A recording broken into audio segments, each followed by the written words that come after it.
Answer that question. A distraught father confronts R. Kelly's crisis manager about the whereabouts of his daughter. R. Kelly is in there right now in jail. I want to know where my daughter is. Where is she at? Answer that question.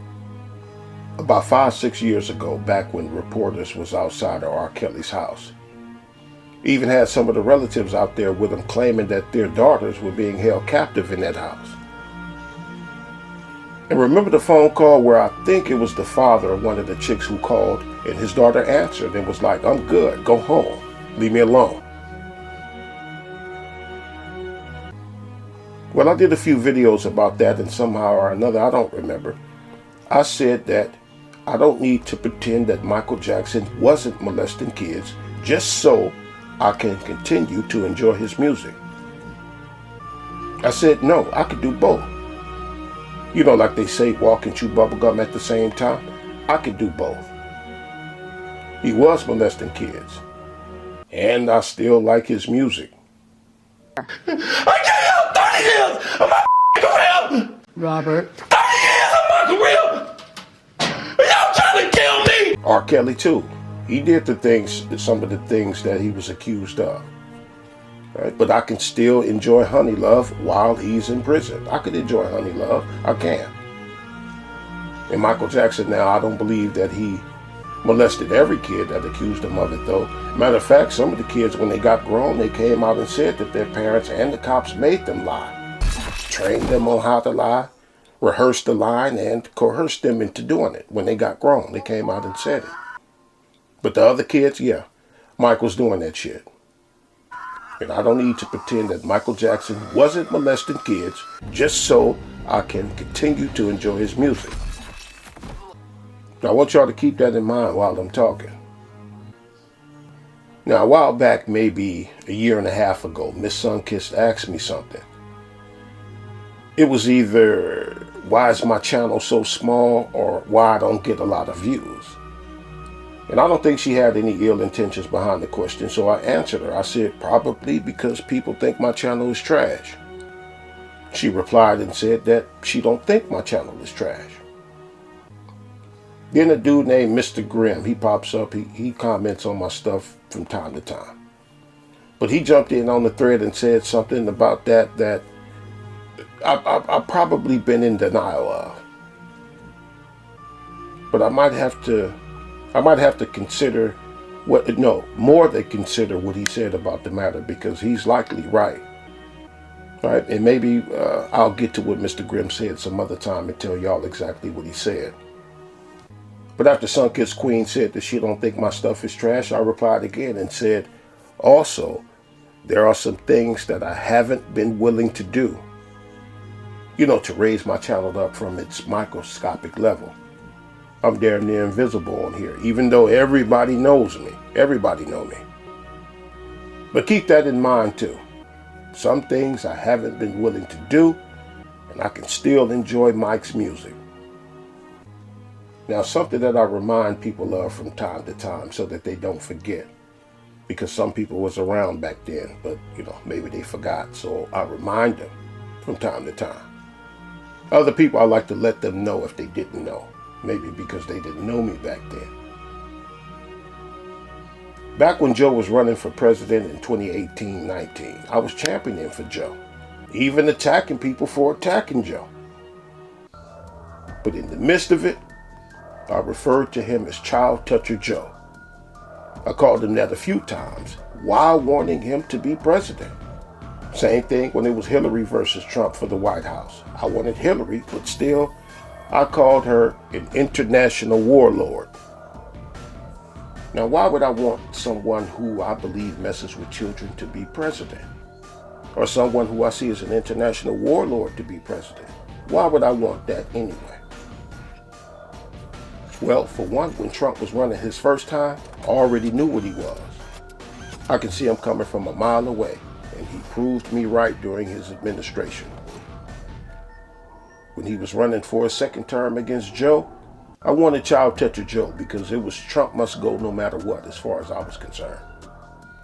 I wanted Joe anyway because Trump was proving me right. He was the aspiring imperialist that I told people he was when he was running against Hillary. He's extremely dangerous. I've been saying that and proving that since 2016. But the main reason I would champion for Joe and Hillary anyway is because I know that these people who be in these places are gangsters. All of them.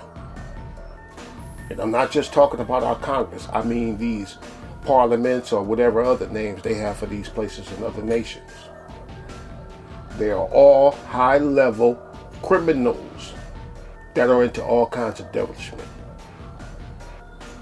An example of that is the Epstein thing, where you have one person in prison.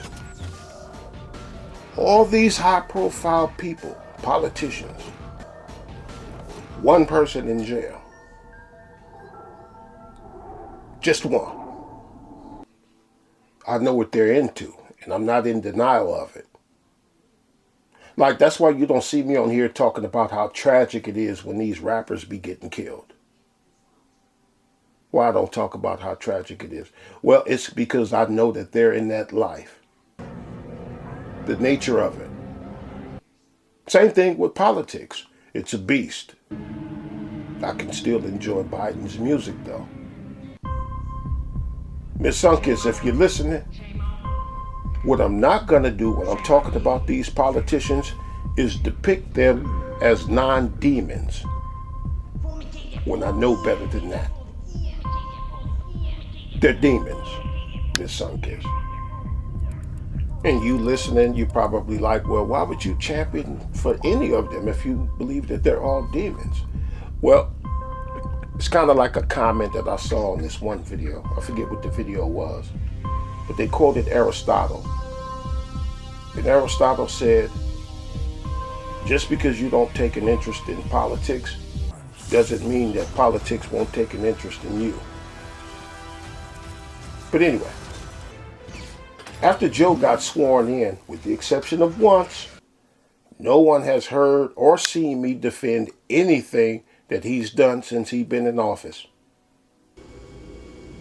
And the one thing I said in his favor almost 3 years ago is that Biden is the only thing that has stopped the woke progressive movement from really getting a grip like they want. Don't let him close his fist. They've had a grip, but not like they wanted it. Joe been in their way. I won't go into detail about what I mean by that, but that has been the case. But outside of that, I don't defend nothing he do. Joe Biden ain't got nothing but rebuke from me after he was inaugurated. Nothing but rebuke.